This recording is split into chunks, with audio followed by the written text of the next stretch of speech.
السلام علیکم، میں ہوں شاہین اور آپ دیکھ رہے ہیں آشیانہ شاہین کا۔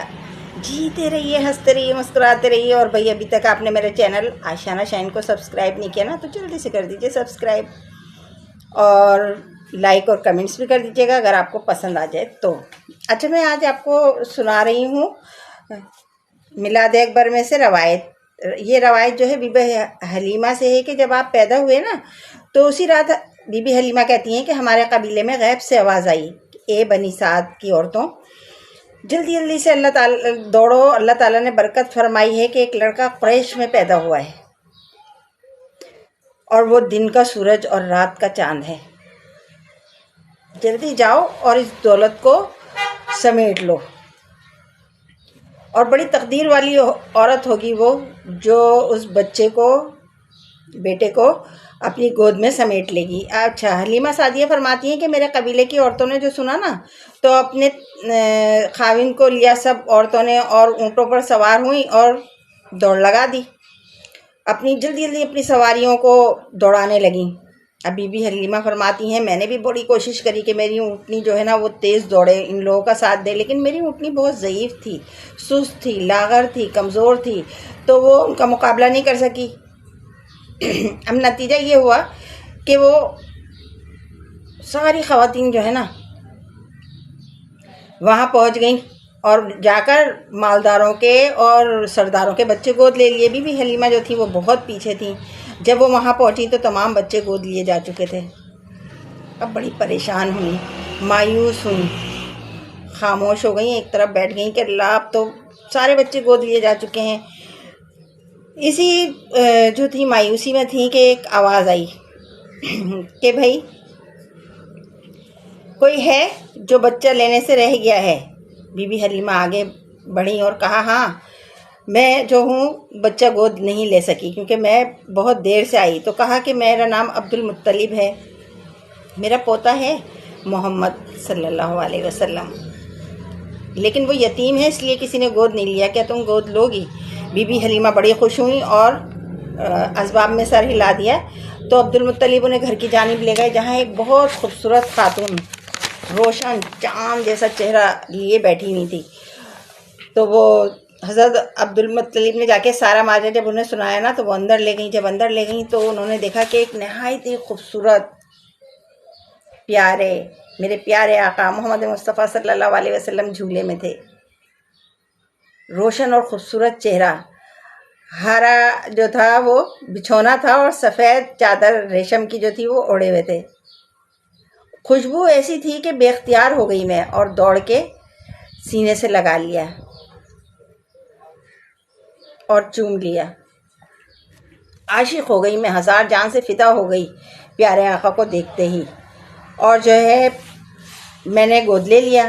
اب روایت ہے کہ بی بی حلیمہ آپ کو لے کر 3 دن مکہ میں رہیں، پھر 3 دن بعد ساری خواتین جب رخصت ہونے لگی نا تو بی بی حلیمہ نے بھی ارادہ کیا واپسی کا۔ اب واپسی میں یہ حال تھا کہ میں آپ کو پہلے ہی بتا چکی ہوں کہ تمام اونٹنیاں جوان تھیں، خوبصورت تھیں، تر و تازہ تھیں، چست تھیں، توانا تھیں، لیکن بی بی حلیمہ کی اونٹنی ضعیف، سست۔ لیکن واپسی میں کیا ہوا؟ واپسی میں یہ ہوا کہ سب سے آگے بی بی حلیمہ کی اونٹنی تھی اور تمام اونٹنیاں پیچھے تھیں، اور وہ بڑی تیزی سے جو تھی نا قبیلے کی جانب دوڑ رہی تھی،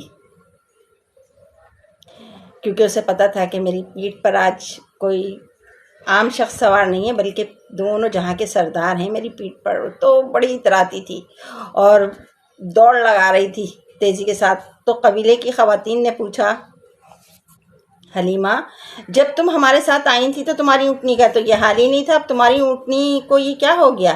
تو اللہ تعالیٰ نے اونٹنی کو جو ہے نا زبان دے دی اور اونٹنی نے کہا کہ میرے پیٹھ پہ جو ہے نا پیارے آقا دونوں جہاں کے سردار سوار ہیں، تو میں کیوں نہ اتراؤں اور کیوں نہ اس طرح دوڑ لگاؤں، اور وہ دوڑتی بھی جو ہے نا قبیلے کی جانب روانہ ہو گئی۔ پھر بی بی حلیمہ فرماتی ہیں کہ میرے کان میں غیب سے یہ آواز آئی کہ اے حلیمہ اب تیرے نصیب جاگ گئے ہیں، کیونکہ تیری گود میں پیارے آقا ہیں، دونوں جہاں کے سردار ہیں، جو تمام مخلوقات جن و بشر کے سردار ہیں، اور ان کی سب کائنات فرما بردار ہوگی۔ اور کہتی ہیں جس منزل میں جا کر میں رکتی، قیام کرتی، تو وہاں گھاس اگاتی، ہریالی ہو جاتی، کلیاں مسکرانے لگتی، پھول کھلکھلانے لگتے اور چاروں طرف ایسا لگتا ہے جیسے بہار ہی بہار ہے۔ اچھا، ساری بستی میں جب آئے نا پیارے آقا کو لے کے تو ساری بستی میں برکت ہی برکت ہو گئی، اور جو ہے میری بکریاں کثرت سے دودھ دینے لگیں۔ اس وجہ سے تمام بستی کی خواتین آتی اور میری بکری کے جو پیر دھوتی ان کو لے آ کر اپنی بکری کے حوض میں ڈال دیتی۔ اللہ تعالیٰ جو تھے وہ اللہ تعالیٰ نے اپنے پیارے نبی صلی اللہ علیہ وسلم کو کیونکہ اپنا محبوب بنایا، اللہ کے محبوب ہیں، اور محبوب کوئی کسی کو دیتا ہے نہیں دیتا نا، لیکن ہمارے اللہ کا کرم کہ اللہ نے اپنا محبوب دے دیا ہمیں امتی بنا دیا پیارے آقا صلی اللہ علیہ وسلم کا۔ اور بی بی حلیمہ فرماتی ہیں کہ میرے پیارے آقا جدھر جدھر کروٹ بدلتے نا چاند ادھر ادھر پہنچ جاتا، جہاں انگلی سے اشارہ کرتے تو چاند ادھر گھوم جاتا۔ میرے پیارے آقا جس طرف چہرہ کرتے چاند اس طرف گھوم کر آ جاتا، کیونکہ وہ نہیں چاہتا تھا کہ ایک سیکنڈ کے لیے بھی پیارے آقا کا چہرہ وہ نہ دیکھ پائے۔ تو میرے پیارے آقا کی تو شان ہی نرالی ہے۔